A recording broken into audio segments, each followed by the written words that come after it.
বন্ধুরা, আপনারা দেখতে পাচ্ছেন এই বাম কিন্তু পরিণত বাম। আপনারা দেখতে পাচ্ছেন 2021-এর পরে বাম একটু একটু করে ঘুরে দাঁড়িয়েছে। তবে বাম কি ভালো রেজাল্ট করবে? আজকে এই বিষয়ে আলোচনা করব। বন্ধুরা, আমি সুখেন ঘোষ, আপনারা দেখছেন খবরের রাজনীতি। আপনাদের কাছে একটাই অনুরোধ, চ্যানেলটি সাবস্ক্রাইব করবেন, আমাদের পাশে থাকবেন।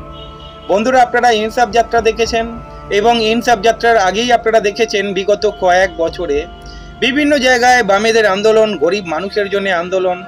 আপনারা দেখেছেন বিভিন্ন জায়গায় বিক্ষোভ দেখিয়েছে বামেরা, কোথাও বিডিও অফিস ঘেরাও করেছে, কোথাও জেলা পরিষদ ঘেরাও করেছে।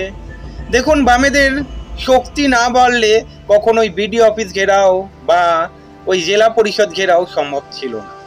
তবে মীনাক্ষী মুখার্জির মুখ যে সামনে এসেছে, এখানে কিন্তু মানুষের উচ্ছ্বাস আপনারা দেখেছেন। আপনারা ইনসাফ যাত্রাতে দেখতে পেয়েছেন বামেদের সমর্থক প্রচুর বেড়েছে এবং মানুষ বিকল্প হিসাবে বামকেই চাইছে। তবে বামেদের আসল পরীক্ষা হবে বুথে। সুতরাং বুথে যদি বামেরা ভালো রেজাল্ট করতে পারে তাহলে কিন্তু বাম ঘুরে দাঁড়াবে। বুথে ভালো রেজাল্ট বলতে দেখুন, বুথ সংগঠন শক্তিশালী হওয়া দরকার। যদি বুথ সংগঠন শক্তিশালী না হয় তাহলে কিন্তু সব কিছু বৃথা যাবে। তাই বামেদেরকে সবার আগে নজর রাখতে হবে, বুথ সংগঠনকে শক্তিশালী করতে হবে। দেখুন, শুধু বুথ সংগঠন শক্তিশালী করলে হবে না, যেখানে যেখানে পার্টি অফিস পুনরুদ্ধার হয়েছে, যেসব গ্রামে, যেসব মহল্লাতে, সেই সব পার্টি অফিসগুলোকে রক্ষা করতে হবে বামেদেরকে। বামেদের কর্মী সংখ্যা বাড়াতে হবে সেই সব পার্টি অফিসে। বামেদের প্রতিদিন রাস্তায় বেরোতে হবে। বামেদের ক্ষমতা বাড়ছে, আপনারা জানেন, বিরোধী দলও টের পেয়েছে, যার ফলে শূন্য হয়ে যাওয়া বামকে বারবার আক্রমণ করছে। এখান থেকে একটা জিনিস তো আভাস পাওয়া যায়, বামেদের শক্তি বাড়ছে। তবে বামেদের আসল পরীক্ষা এখনো বাকি রয়েছে। সামনে লোকসভা নির্বাচন, এই লোকসভা নির্বাচনে কিন্তু বুথ সংগঠন আরো মজবুত করতে হবে। আমরা দেখেছি পঞ্চায়েত নির্বাচনে বামেদের বুথ সংগঠনে যেখানে যেখানে শক্তিশালী রয়েছে বামেরা প্রতিরোধ গড়ে তুলেছে। তবে এই বুথ সংগঠন আরো শক্তিশালী করার প্রয়োজন রয়েছে। যদি বুথ সংগঠন শক্তিশালী হয়ে যায় এবং পুনরুদ্ধার করা পার্টি অফিসগুলোকে যদি বামেরা রক্ষা করতে পারে তাহলে বুঝে যান এই বাম কিন্তু আবার ঘুরে দাঁড়াবে।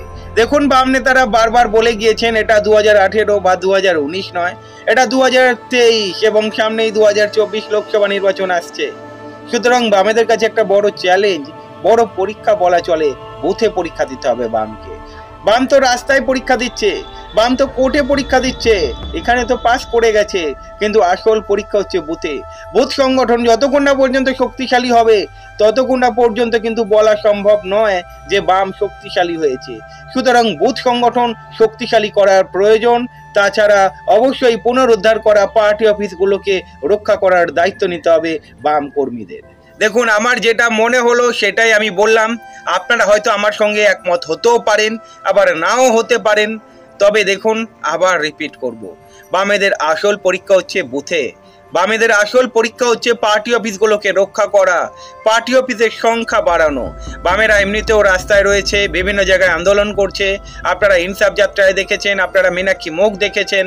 তবে সব কিছু ফিকে হয়ে যেতে পারে যদি বুথ সংগঠন শক্তিশালী না হয়। আপনাদের কি মত অবশ্যই কমেন্ট করে জানাবেন। ভালো থাকবেন।